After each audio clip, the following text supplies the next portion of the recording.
Wardens is a 1 vs all game set in the Cthulhu universe.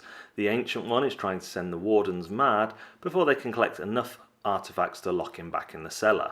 Cthulhu will move and potentially teleport through a green portal on his go, wiping out any enemies that he arrives by, with the exception that Wardens always remain with 1 unit. But this Warden will take a Madness token. Similarly, each army, which is an individual group of units, will move and potentially attack the Wardens and any outposts they have. We'll talk about battles later. At the end of Cthulhu's turn, he will spawn reinforcements through the portals. One of these star spawns per portal. The Wardens themselves are unique to play. We have Selena, who looks after the upgrades, and she has tank land-based vehicles, can only move over land, and in battles she is best with defense, gets a bonus there. Kesar is air and land with his airships, and he looks after all the territory cards, and his best move in battle is rush. Lastly, we have Morgana, who is the sea pirate. Every time she beats an opponent, she takes a trophy and gets to spawn again, and she is best at fighting the attack move, but she is easiest to send mad because of the sea scurvy.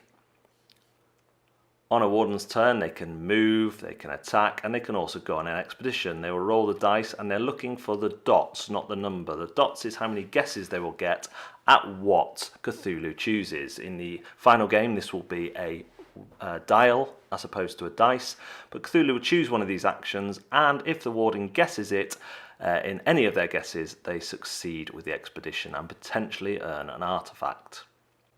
Fights play out like paper, scissors, stone. Here we have the Cthulhu side playing an attack and the Warden side playing a defense. A quick check of any player board shows that attack beats defense, so only Cthulhu will take his the action, which is kill 3, lose 1. This will be enough for Cthulhu to win the battle because a Warden must remain with a unit. This Warden will also take a Madness point. When a Warden goes completely mad, they flip sides onto Cthulhu's side, and now they can spawn through portals and attack their former teammates.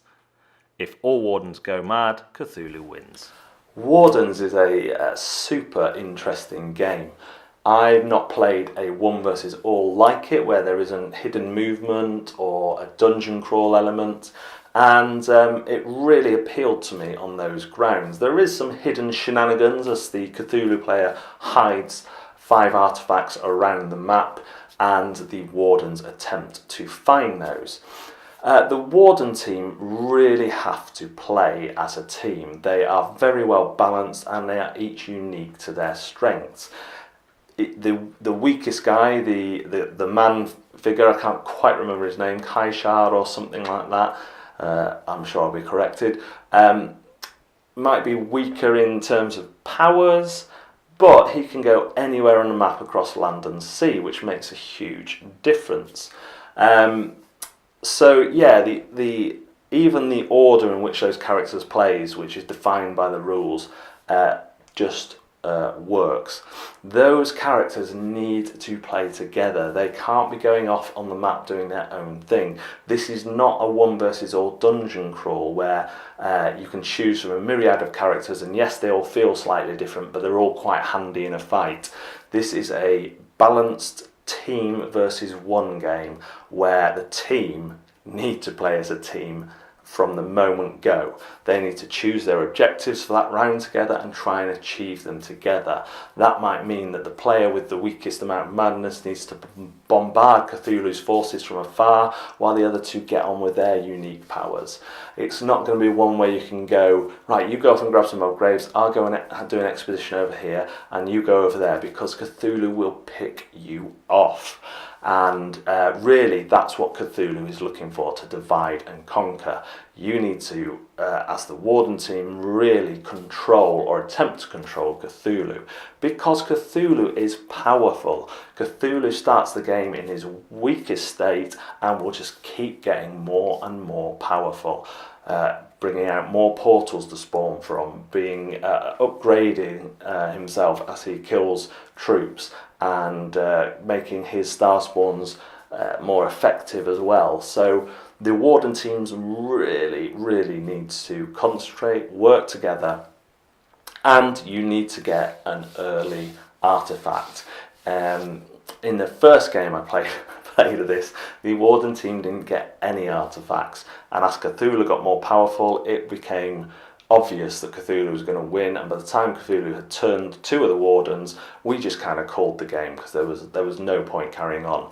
And that, I think, is one of the downsides of the game, but I've spoken to designers about it, and they're looking at ways of speeding up that end game, because for the end game, even every now and again, it hasn't happened every time, but even every now and again for it to happen, is a shame that it should have that kind of risk end game where you've got two armies left, and one of them's massive and one of them's small, and you know, barring a miracle, that the massive army is going to win. And it's even more so in this. If you're Cthulhu with two Wardens and you've destroyed all the outposts, then really the Warden character left on their own has little chance, unless they have artifacts which they haven't activated yet. But that is one of my few negatives for this game as it goes, and that's something that doesn't happen every game. In fact, we saw it once, but it is worth mentioning, and it's worth mentioning that the developers are already responding to that and looking at how they can change that. For the most part, I think the balance works really well. There's a couple of areas where I think it might be nice if the Wardens just felt a bit more powerful at times, because their experience is one of not getting hugely more powerful as the game progresses. There are things they can do, but really they're just trying to grab and grab and grab. It would be nice if they could get the prophecy cards slightly more easily. Those prophecy cards are great. They do allow them to look at other expedition areas where there's definitely an artifact, but again, they have to get them first. And there's a little bit of luck on the draw of that, but nothing that you wouldn't expect. The rules as they are pretty clear, pretty good. They're going to be reordered a little bit, and I've got every confidence that they're going to be great by the time the finished product rolls around. And the level of detail on the player boards, on the map, the way that all the kind of actions within the game are done, are shown to you, so you don't need to refer to the rules. It works really well. It's not intrusive on the immersion of the game. They've done a really good job on the graphic design of the board and player boards. I think they're 3D printed mini examples that we got are already really good level of detail, and they're going to look fantastic as proper miniatures. So that's really good too. Had a mental blank. Maybe I got sent mad by Cthulhu. That's what I was going to talk about, being sent mad. So part of the difference of the game is that the Warden characters, they don't often die. If they can get sent mad by Cthulhu, and they come onto Cthulhu's side. I have two minds about that, because on the one hand that's great, Cthulhu get more powerful again, and there's no player elimination unless they get killed by their Warden teammates after that point. I think it would be nice just to see some sort of difference in their abilities once they become mad. Obviously you can go off over the top with how that works, and actually, having thought about it back and forth, I'm glad they didn't go completely over the top with how the Wardens change, but some kind of difference would be nice. The major difference is that you now spawn through portals. One player commented that the Warden, a turned Warden, almost feels more powerful than Cthulhu. I didn't actually agree with that, but I could understand, and I could understand more when I played as the Wardens, why they might feel like that. But at the end of the day, when Cthulhu can just pretty much, especially if they upgrade, get across the map and destroy any armies that they touch, that's pretty powerful. So I'm not sure I agree totally with them feeling more powerful. But again, on another level, it was great to have a Warden with full power, especially if Cthulhu is being battered. And again, the games where it was more of an issue were ones where Cthulhu was having a very easy time because the Wardens didn't play together. At the end of the day, if the Wardens play together, they are going to have be a very difficult challenge for Cthulhu to overcome.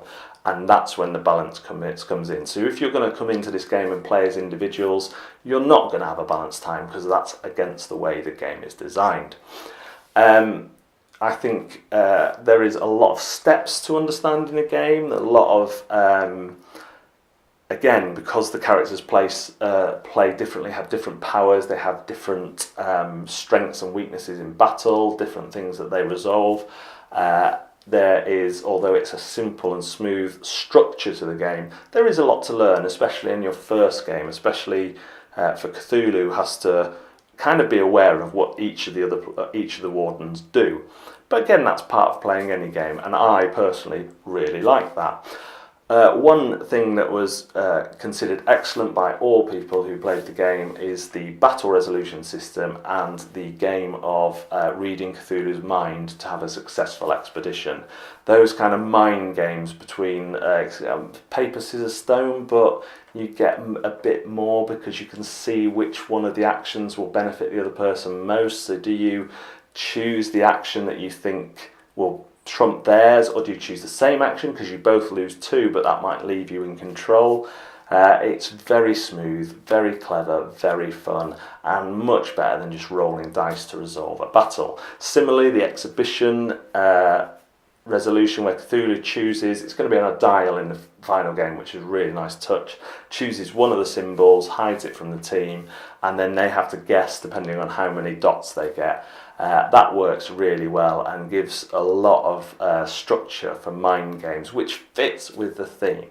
So Wardens is for me, a unique one versus many game that encourages team play for the Wardens. If you have an alpha gamer, stick him on Cthulhu's side and play.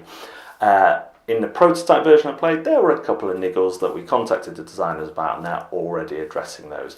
A lot of people are going to really love Wardens, so if you are one of them, follow the link down below. I would say as well, although it's Cthulhu in theme, it's not so it's not so buried in the theme of Cthulhu that if you're not bothered about Cthulhu, you are still going to find something to enjoy here because of the gameplay mechanics. So I think it's good for all players who are looking for a one versus all that does something different, that has a nice balanced team aspect with some really intriguing use of the madness and battle resolutions. Go follow the link, check out the Kickstarter. Thanks very much for watching Board Deck and Dice. We will see you next time.